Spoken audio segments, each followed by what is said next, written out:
o'clock. Let's get a voice note from Judith. Hello, it's Judy from Altofts, West Yorkshire.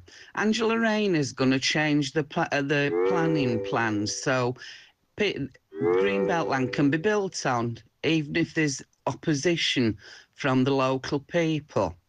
Well, our council, Wakefield, is well ahead of the game. They've been building on anything green for years. They're in the process of destroying our village, Altofts, so we haven't got the infrastructure.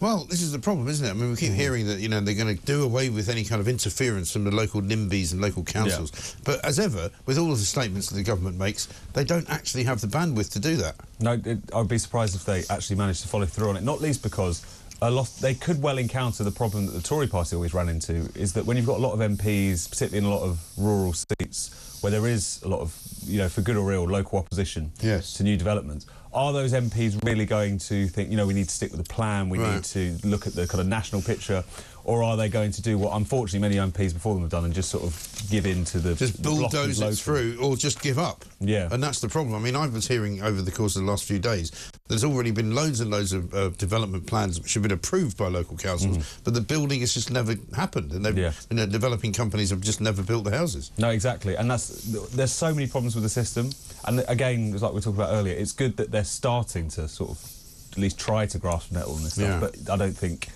You would need so much kind of commitment to this plan, MPs behind you, political capital, authority, all of that is kind of... And plus, as we said, the start, the actual physical people to build the houses, which we apparently don't have. We just don't have enough people. I mean, but that's the other thing, you know, front page of the Telegraph today, Angela Rayner's going to force through plans for new jails. Greenbelt and councils will not be able to stand in the way of major new infrastructure. I mean, I would bet you right now, and I would feel pretty confident that in 5 years' time, there will not be one new jail built in this country from this point on until, I don't know, sometime in the maybe future, far future, 10 years on. And it's one of those things where that's a particularly difficult sell if you're a MP in a quite sort of NIMBY-ish seat, shall we say. Not only do we want to build a high-security prison. It's something that won't necessarily always make you very popular. Of course, it needs to be done. You know, we can't have a situation where the amount of time someone's spending in prison is determined not because what the law says and what the sentence should be, because there's no room. Space we've got. But, well, this is it. I mean, letting people out of prison because literally they have to put somebody else in is not really a policy that you can stand over, is it? No, not at all. Yeah, that's what we've been reduced to. Yeah, and they're saying they need 14,000 more prison places by 2031. And again, you know, 2031, we're talking like 7 years away. No, exactly. Nobody thinks that far ahead. I know. Do they? And it's one of those awkward things in politics where it's something that obviously needs to be done.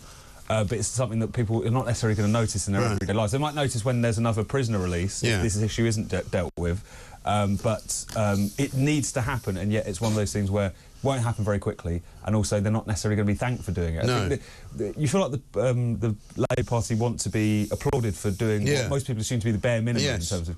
I think one of the problems Starmer has got right now is that he can't quite believe how unpopular he is.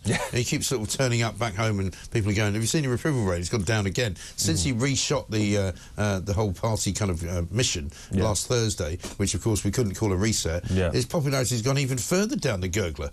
You know, so it hasn't done the trick at all. I, for one, am amazed that him laying out his 6 milestones, not to be confused with the 6 steps, not to be confused with the foundations of the 5 missions, didn't set the country on fire, you know. But what do they think? I mean, the only thing that they can seemingly do very, very quickly is look after their own world, because they've got a story here in the Times. Labour ministers spent £130,000 of taxpayers' money decorating their own offices.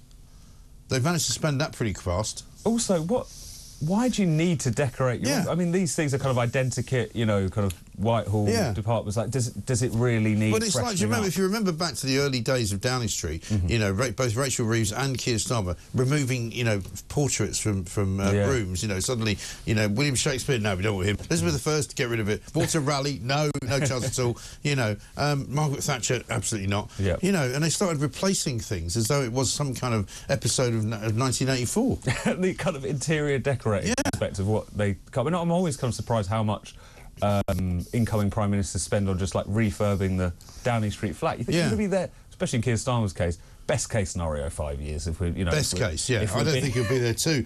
Guess who spent the most money on his office? Ed Miliband. Interesting. The Net Zero Department for Energy Security and Net Zero, highest spender, racking out a £43,000 bill, footed by the taxpayer. Angela Rayner, Deputy Prime Minister, she's backed more people working from home. She managed to spend £16,000 refurbishing her offices outside of London, because she, of course, famously has got an office in Manchester, so nobody can tell her what to do.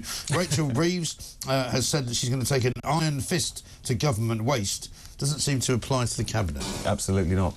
And you just think this wouldn't really be a priority for them? Surely they've got enough to be getting on with. But they always manage it, don't they? As soon as they get into power, they sort of go, oh, that's nice, isn't it? It's lovely, this is, I like this seat. Can I get a bigger chair? Yeah, get a better chair, no problem. So how much does that cost? 5,000 quid. What, how about, can we change the paint work, maybe? Paint it pink instead of blue? I mean, it's unbelievable how entitled these people are. We talk about this all the time, that, you know, Gen Z, very entitled kids come out of university, expect to be, you know, given a top job making £50,000 a year.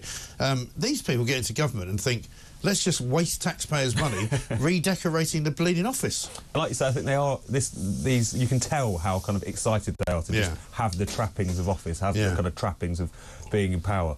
But it does show some pretty skewed priorities. If that's it really does.